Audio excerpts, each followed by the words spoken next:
Well, good morning. I stand before you today with one unmistakable message about Operation Epic Fury. America is winning, decisively, devastatingly, and without mercy. Under the direct command of President Trump, the War Department unleashed this operation early Saturday morning, just 4 days ago, which means we need to remember two things. First, we are only 4 days into this. Metrics are shifting, dust is settling, and more forces are arriving. It's very early, and as President Trump has said, we will take all the time we need to make sure that we succeed. Second, we are only 4 days into this, and the results have been incredible. Historic, really. Only the United States of America could lead this, only us. But when you add the Israeli Defense Forces, a devastatingly capable force, the combination is sheer destruction for our radical Islamist Iranian adversaries. They are toast, and they know it. Or at least, soon enough, they will know it. And we have only just begun to hunt, dismantle, demoralize, destroy, and defeat their capabilities, just 4 days in. Starting last night and to be completed in a few days, in under a week, the two most powerful air forces in the world will have complete control of Iranian skies, uncontested airspace. I hope all the folks watching understand what uncontested airspace and complete control means. It means we will fly all day, all night, day and night, finding, fixing, and finishing the missiles and defense industrial base of the Iranian military, finding and fixing their leaders and their military leaders, flying over Tehran, flying over Iran, flying over their capital, flying over the IRGC, Iranian leaders looking up and seeing only U.S. and Israeli air power every minute of every day until we decide it's over. And Iran will be able to do nothing about it. B-2s, B-52s, B-1s, Predator drones, fighters, controlling the skies, picking targets. Death and destruction from the sky all day long. We're playing for keeps. Our warfighters have maximum authorities granted personally by the president and yours truly. Our rules of engagement are bold, precise, and designed to unleash American power, not shackle it. This was never meant to be a fair fight, and it is not a fair fight. We are punching them while they're down, which is exactly how it should be. Thus far, Operation Epic Fury has delivered twice the air power of shock and awe of Iraq in 2003, minus Paul Bremer and the nation building. The campaign has 7 times the intensity of Israel's previous operations against Iran during the 12-day war, 7 times. And as President Trump said, more and larger waves are coming. We are just getting started. We are accelerating, not decelerating. Iran's capabilities are evaporating by the hour, while American strength grows fiercer, smarter, and utterly dominant. More bombers and more fighters are arriving just today. And now, with complete control of the skies, we will be using 500-pound, 1,000-pound, and 2,000-pound GPS and laser-guided precision gravity bombs, of which we have a nearly unlimited stockpile. We used more exquisite standoff munitions at the start, but no longer need to. Our stockpiles of those, as well as Patriots, remains extremely strong. The enemy can no longer shoot the volume of missiles they once did, not even close. And the chairman will lay out some of those percentages. So our air defenses and that of our allies have plenty of runway. We can sustain this fight easily for as long as we need to. And as I said yesterday, we set the terms. Now, you may not see much of it because the IRGC shut off the internet to the entirety of the country. They blind their people on purpose, just like they kill their own on purpose. Much was made of the volume of missiles Iran was able to shoot in the first few days. And sadly, as we projected, a few got through and killed 6 of our best, who will hopefully arrive home soon. We will avenge them, no doubt. But I liken Iran's predicament to a football team who scripted the first 20 plays of a game. The team knew what plays to run because their first few drives were scripted. But now that the game has started and the blitz is on, they don't know what plays to call, let alone how to get in the huddle and call those plays. Iran's senior leaders are dead. The so-called governing council that might have selected a successor, dead, missing, or cowering in bunkers, too terrified to even occupy the same room. Senior generals, mid-level officers, enlisted ranks, they can't talk or communicate, let alone mount a coordinated and sustained offensive. That's not great for morale. The Iranian Air Force is no more, built for 1996, destroyed in 2026. The Iranian Navy rests at the bottom of the Persian Gulf. Combat ineffective, decimated, destroyed, defeated, pick your adjective. In fact, last night, we sunk their prize ship, the Soleimani. Looks like POTUS got him twice. Their Navy, not a factor. Pick your adjective, it is no more. In fact, yesterday, in the Indian Ocean, and we'll play it on the screen there, an American submarine sunk an Iranian warship that thought it was safe in international waters. Instead, it was sunk by a torpedo. Quiet death. The first sinking of an enemy ship by a torpedo since World War II. Like in that war, back when we were still the War Department, we are fighting to win. Also, yesterday, the leader of the unit who attempted to assassinate President Trump has been hunted down and killed. Iran tried to kill President Trump, and President Trump got the last laugh. Now, this is not a mission accomplished situation. This is simply a reality check. The combination of U.S. and Israeli intelligence and combat power will control Iran, and will control it soon. Sure, Iran will still be able to shoot some missiles and still be able to launch one-way attack drones at civilian targets, and their proxies will attempt to attack our embassies, bases, and soft targets. They are terrorists, after all, and they need to target civilians because they can't fight toe-to-toe. But we will find them, and we will kill them. This is what the fake news misses. We've taken control of Iran's airspace and waterways without boots on the ground. We control their fate. But when a few drones get through or tragic things happen, it's front page news. I get it. The press only wants to make the president look bad, but try for once to report the reality. The terms of this war will be set by us at every step. As I said Monday, the mission is laser focused. Obliterate Iran's missiles and drones and facilities that produce them, annihilate its navy and critical security infrastructure, and sever their pathway to nuclear weapons. Iran will never possess a nuclear bomb, not on our watch, not ever. And this is why President Trump's moral clarity on Iran today is so vital.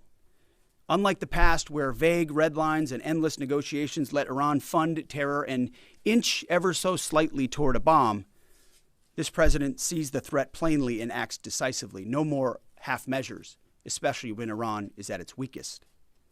No more letting Tehran play for time while our people pay the price. His leadership ensures that we finish what we start and that we protect our warfighters by crushing the enemy before they can strike again. Our offensive operations, refined through months of relentless preparation, are unstoppable. And our defensive efforts are unprecedented. We have from the start put the protection of our troops ahead of everything else. Before we very publicly built up offensive combat power, we quietly ensured that our defensive posture and power was in place.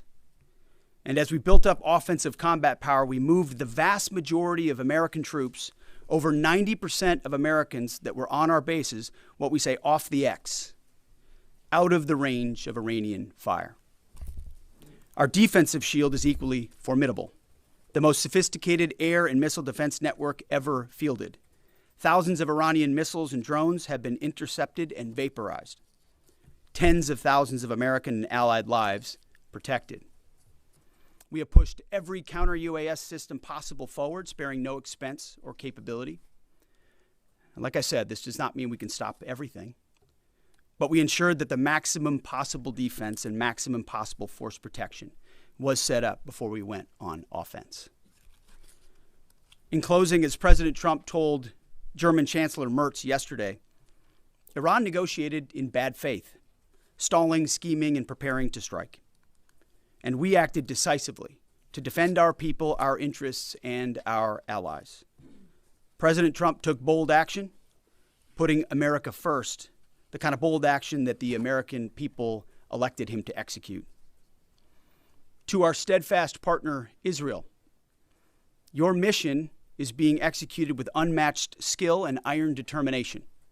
Fighting shoulder to shoulder with such a capable ally is a true force multiplier and a breath of fresh air. We salute your courage and your contribution. 4 days in, we have only just begun to fight. America fights to win, and in Operation Epic Fury, we are. May God's providence cover and protect our troops always. And with that, I turn it over to the chairman. Thank you, Mr. Secretary, and good morning, everyone. Thank you for being here. I'm here today to provide the American people and those of you in this room an update on Operation Epic Fury. First, it's with profound sadness and gratitude that I share the names of 4 of our 6 fallen heroes, all from the 103rd Sustainment Command, U.S. Army Reserves out of Des Moines, Iowa. Captain Cody Cork, Sergeant First Class Noah Tegens, Sergeant First Class Nicole Amore, and Sergeant Declan Cody. To the families of our fallen, we grieve with you today, and we look forward to welcoming your family members home at Dover in the coming days. Out of respect for the other families, we'll withhold the release of their names until next of kin notification is complete. And either myself or Admiral Cooper will release those names as soon as we can ensure that all of those families have been properly notified. To our Gold Star families, to our wounded warriors and their loved ones, we will never forget your sacrifice. Our nation stands with you, and we are eternally grateful for your courage, your resiliency, your devotion to this mission and to our nation. As the Secretary said, we're 4 days in, 103 hours into this campaign. The operation was again launched with clear military objectives designed to dismantle Iran's ability to project power outside of its borders, both today and in the future. First, we are targeting and eliminating Iran's ballistic missile systems to prevent them from threatening the U.S. Forces, partners, and interests in the region. Second, we are destroying the Iranian Navy, degrading its capacity, capability, and ability to conduct operations, not just in the Central Command AOR, but as the Secretary showed in the video, around the world. Third, we're ensuring Iran cannot rapidly rebuild or reconstitute its combat capability or combat power, and those phases will begin as the campaign continues. As of this morning, U.S. Central Command is making steady progress. Iran's theater ballistic missile shots fired are down 86% from the first day of fighting, with a 23% decrease just in the last 24 hours. And their one-way attack drone shots are down 73% from the opening days. This progress has allowed CENTCOM to establish localized air superiority across the southern flank of the Iranian coast and penetrate their defenses with overwhelming precision and firepower. We will now begin to expand inland, striking progressively deeper into Iranian territory and creating additional freedom of maneuver for U.S. forces. Let me explain a little bit about how we're thinking about staying ahead of the enemy. First, over the past several weeks, Admiral Cooper and the CENTCOM team have refined their operational approach to the region. Their planners identified key centers of gravity that would allow Iran to project power outside of its borders. They thought about how to isolate critical vulnerabilities and determined where, with precision, the greatest strategic effect could be achieved. As a result of this, CENTCOM is now shifting in day 4 already from large deliberate strike packages using standoff munitions at range outside an enemy's ability to shoot at us, now into stand-in precision strikes overhead Iran. As the Secretary said, this is a point of munitions transition from standoff munitions to stand-in munitions like joint direct attack munitions, which are GPS-aided free-fall weapons, and other things like Hellfires, etc. This will allow the joint force to deliver significantly increased precision effects on the target. The throttle is coming up, as the Secretary said, as opposed to ramping down. This will allow us to maintain consistent pressure on the adversary over the coming days, disrupt their launch timelines, and impose cost every day around the clock. I know there have been a lot of questions about munitions. We have sufficient precision munitions for the task at hand, both on the offense and defense. But I want to tell you, teammates, as a matter of practice, I don't want to be talking about quantities. And I know there's been a great debate about that, and I appreciate the interest, but just know that we consider that an operational security matter. Let me flip to the map here. Hopefully I don't kill anybody with a laser pointer. As I mentioned earlier, and for you with the camera right there, my friend, I hope I don't ricochet off and hurt you. Over the initial days, the U.S. Joint Forces continued to attack and attrit ballistic missile capabilities as well as integrated air defense capabilities along the southern axis. Along the northern axis, Israel and the Israeli Air Force has predominantly been working integrated air defense targets along the northern flank, as well as medium-range ballistic missile capability as well.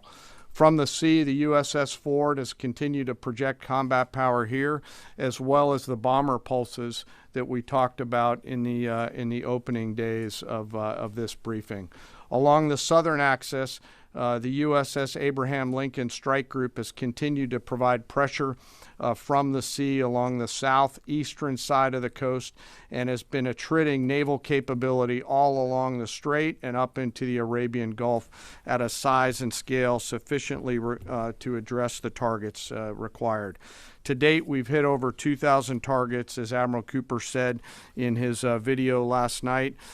We've destroyed more than 20 Iranian naval vessels, including, in addition to the frigate outside of the area, one submarine, and effectively neutralized at this point in time Iran's major naval presence in theater out there. As the Secretary showed the video, for the first time since 1945, a United States Navy fast attack submarine has sunk an enemy combatant ship using a single Mark 48 torpedo to achieve immediate effect, sending the warship to the bottom of the sea. I want to remind everybody that this is an incredible demonstration of America's global reach. To hunt, find, and kill an out-of-area deployer is something that only the United States can do at this type of scale.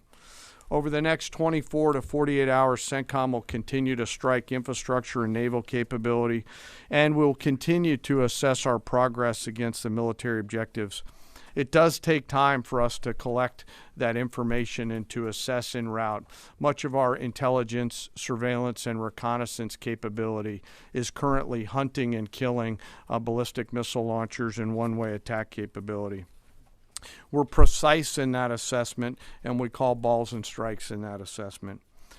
We take that matter seriously. Iran, on the other hand, has been indiscriminate and more imprecise in their attacks. They fired more than 500 ballistic missiles and more than 2,000 drones, striking innocent civilian targets throughout the region. Our partners are answering the call to defend themselves right alongside us. Jordan, Bahrain, Saudi Arabia, the UAE, Qatar, and Kuwait are all defending their people with their own combat capability, with precision and restraint. Jordanian air defense crews recently intercepted a cluster of Iranian one-way attack drones headed to Amman. Bahrain's air defense forces shot down an inbound drone approaching Manama's maritime infrastructure, protecting both their population and critical shipping lanes. Saudi Patriot batteries stopped a salvo of ballistic missiles aimed at energy facilities near Dhahran. The UAE neutralized multiple drones targeting Abu Dhabi's industrial zone, demonstrating speed and precision. And Qatari fighters for the first time have shot down 2 Iranian bombers that were en route to their location. Together, these nations are helping to defend themselves and project power as required against the enemy. We're 100 hours in. It's still very early, as the Secretary said, but the balance is shifting. We've always got to remember that these operations are complex, dangerous, and far from over. Our soldiers, sailors, airmen, Marines, Guardians, and Coast Guardsmen remain in harm's way, and we must be clear-eyed that the risk is still high. This is combat. Let us never forget this. As we continue, I ask that we hold all of our deployed teammates in our thoughts, those standing the watch, flying the sorties, sustaining the fight, and carrying our nation's burden. And I'll stop where I started, and that's remembering our 6 fallen who will return home as soon as possible. I remain humbled, grateful, inspired by every day the valor and professionalism of our joint force. They are quiet professionals through and through, out there doing America's work through the day and through the darkness. And with that, I'll take your questions along with the Secretary. Go ahead. What do you assess the enemy's control and command status is right now? And can you broadly describe our decisive point in this operation? Well, I won't describe the decisive point in the operation because that would tell the bad guys what it was. That's a good question, though. I appreciate the question. They're C2 structures in a bad way.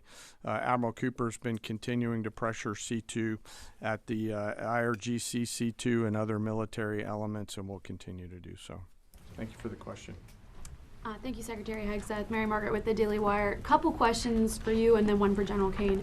Can you tell us more about how we took out the leader who was the leader of the group that was trying to assassinate President Trump? And then Turkey's defense ministry says NATO air defense systems intercepted an Iranian ballistic missile headed towards Turkish airspace. Could this trigger NATO's Article 5, and was it the U.S. who shot it down? On the first question, we've known for a long time that Iran had intentions on trying to kill President Trump and or other U.S. Officials. And while that was not the focus of the effort by any stretch of the imagination, in fact, never raised by the president or anybody else, I ensured and others ensured that those who were responsible for that were eventually part of the target list. It wasn't the beginning of the effort. We were focused on missiles and launchers, and that's the focus. But ultimately, if we had the opportunity to get at those who are trying to get at Americans specifically, we would. And so we eventually had the opportunity to do that from the air. And then on the matter with Turkey, I'll have to get back to you on exactly what the intercept looked like at that. We're aware of that particular engagement, although no sense that it would trigger anything like Article 5. No. Tie right there. You got a tie on. Yeah. Thank you. Tom Bateman with the BBC. Can you give us an update on what the administration knows, what you know now about the reported strike on a girls' school in southern Iran on Saturday? All I can say is that we're investigating that. We, of course, never target civilian targets, but we're taking a look and investigating that. Red tie in front. Just on the basis that with the information you would have, your reconnaissance abilities, ability to gather information, I mean, it's several days on now. So is there any clarity on whose munition this was? We're investigating it. Thank you. Secretary, so there are reports that the administration is considering arming Iranian Kurdish groups. So could you please clarify that whether any such plan has been authorized and whether Congress or regional partners has been notified and consulted? All I would say is none of our objectives are premised on the support or the arming of any particular force. So what other entities may be doing, we're aware of, but our objectives aren't centered on that. Green, right there. Yeah, thank you, Mr. Secretary. Mike Lynn, Washington Times. Can you talk a little bit about the deconfliction process that's going on? You have two parallel operations, Epic Fury and Roaring Lion. How are you making sure they're not interfering with each other? Sure, I'm happy to take that. Thank you for the question. We have liaison officers on both sides. There are U.S. CENTCOM teammates out in Israel, and there are Israeli Defense Force teammates at the relevant command and control nodes within the U.S. CENTCOM enterprise. Routinely, Admiral Cooper is talking to the IDF Chief of Defense, and I will occasionally speak to him through the arc of this. I've spoken to him a few times already. That allows us to coordinate, integrate, and synchronize activities while maintaining separate efforts. And when I said a breath of fresh air, I really meant it. Usually it's us with some ancillary benefits from allies who are maybe willing but not as capable. When you have both the will and the capability of an ally that can really bring things to bear, we take certain targets, they take certain targets, and when you coordinate it, it has incredible effects. Right here. Secretary Hegseth, with respect to House Minority Leader Hakeem Jeffries' statement that the Iran mission will end in failure, what kind of message does that send to our enemies, and what does it do to the motivation of our troops? Well, I've been through that movie before with the Democrats rooting against the country. Our generation saw that in our battlefields. I think it's pretty unprecedented and unfortunate that it would occur 4 days in to an operation where, as the chairman laid out, America's best are operating in an incredibly challenging environment where they're having incredible success, but they're meeting a determined adversary. And he's been privy to briefs that we've provided. He knows how effective this has been. He's being disingenuous, which we're used to. Right here. Thank you for taking my question. Heather Mullins, Lindell TV. One of the questions I have is just really regarding the intelligence that indicated that this was something the U.S. had to get involved with at the time that you guys did. We had Operation Midnight Hammer back in June. We obliterated their nuclear facilities. What was the intelligence that suggested that somehow they became a threat once again that required us to get involved with Operation Epic Fury? I appreciate the question. The evidence in front of us since the 12-day war was that Iran had no intention of actually negotiating a nuclear deal that truly meant they did not have a pathway to the nuclear bomb. And they had a moment. Jared Kushner and Steve Witkoff, two of the best negotiators in the world, poured into that negotiation, giving them every single possible opportunity to release that ambition, and they didn't. And the intelligence that we saw they didn't intend to do it in good faith, that they had the intentions eventually to get to a place where they could have a conventional shield to block their nuclear capabilities, as I talked about yesterday. So I would separate the what from the when a little bit. The what is they've been killing Americans for 47 years. They have thousands of missiles pointed at us. They have ongoing nuclear ambitions, and they're at the weakest they've ever been. So the when became, in a particular, hey, what makes the most sense to do this to ensure that the narrow objectives we have of ensuring they never have a nuclear weapon have a maximum effect. Yes, right here. Thank you, Secretary Hegseth. I had two questions. First, what is your message to Iran's allies, namely Russia and China, who have called for an immediate end to hostilities? I don't have a message for them, and they're not really a factor here. And our issue is not with them. It's with the nuclear ambitions of Iran. Absolutely. And are any so-called fully autonomous weapons or other AI tools being used in Operation Epic Fury? We've got a lot of autonomous systems, or systems that drones and others incorporated with smart AI aspects to them, but a lot of which I can't talk about here. Yeah. Yellow, right there. Yes, ma'am. Thank you very much, Mr. Secretary. As you know, China is accusing the United States of invading in Iran, a sovereign nation, and North Korea, which cooperate with Iran on nuclear development, has declared its commitment to protecting Iran. What is the United States' strategic response to this? And I have a second one. How many allies join with the United States to fighting against Iran? Do you have any numbers? Well, I think what you're seeing right now is a response in the region to the belligerence of Iran and the willingness of them to target civilian airports, civilian hotels, civilian locations, civilian oil infrastructure of their Gulf neighbors who would have preferred not to be in conflict, didn't want to, but now realize that this is something that has to be dealt with. So whether it's UAE or Qatar or Bahrain or Kuwait or Saudi, on different levels, they're reaching out to us, whether they're going on offense, which they are, whether they're giving us additional access basing and overflight. We're working very closely and collaborating with them. Also on air defenses. The air defense capabilities of those countries are significant, and when combined with ours and we coordinate, it brings simplicity to the shot doctrine, so we make sure we're using less munitions but being more effective with what we shoot at. And as it pertains to other countries, I'll sort of give the same question. They don't really bear on the case of Iran. We're going to deal with Iran's nuclear ambitions, and that'll send plenty of signals in the process. Right there. Purple. Are you going to help get Thank Americans out of the region? Is the Thank you so military much, going to Mr. help? Secretary. I have two questions. One question for you and the other question for Mr. Chairman. You ruled out that you are not engaging with the Kurdish forces, Iranian Kurdish forces, to incursion from the Kurdistan region to Iran. But now, and today, Iranian said that under threatening the Kurdistan region, they said clearly if there is any incursion from the Kurdistan region, they will attack all the Kurdistan region and go war with the Kurdistan region. What's your comment on that? And a question for Mr. Chairman, given comments that the U.S. forces might be deployed if necessary, under what specific conditions would you determine that deploying U.S. boots on the ground is necessary, and how would such a decision support and advance your stated strategic goals? Well, I'm not going to comment on U.S. boots on the ground. I think that's a question for policymakers, and I don't make policy, I execute policy. I will say on the question in the back corner about helping Americans get out, first, it's a great opportunity to encourage everybody in the region to go to the State Department and register.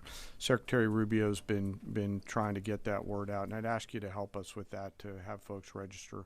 We've also opened up space available seats as C-17s and other airplanes come in to try to help folks get out. But that's really a State Department matter. But to answer your question, that's what we've been doing. Absolutely. Last question right here. Secretary Hegseth, thank you. Reagan Reese with the Daily Caller. You touched on this in your opening remarks, but I'm hoping you could expand on it a bit. It's been reported that Iran might be trying to outlast our ability to intercept their missiles. It sounds like you guys are saying they don't have the ability to do so. Is that the case? Can they outlast us in their ability to do that? Iran cannot outlast us. We're going to ensure through violence of action and our offensive capabilities and our defensive capabilities, as I said, that we set the tone and the tempo of this fight. That's why stories and speculation about different things that try to make it look like we're limited in what we can do. The only limits we have in this is President Trump's desire to achieve specific effects on behalf of the American people. And that's why we don't talk about, you can say 4 weeks, but it could be 6, it could be 8, it could be 3. Ultimately, we set the pace and the tempo. The enemy is off balance, and we're going to keep them off balance. And we know their ability to shoot versus our ability to defend. That difference gets wider and wider every day. Our defense gets better, their offense capabilities diminish. As we are going into ammunitions that we, as we said, have tens of thousands of and can drop unlimited supplies on with even more effects than the standoff emissions we have now, which is why when we say the throttle's going up, the throttle's going up and it's going to stay on high. Thank you all very much. Appreciate it.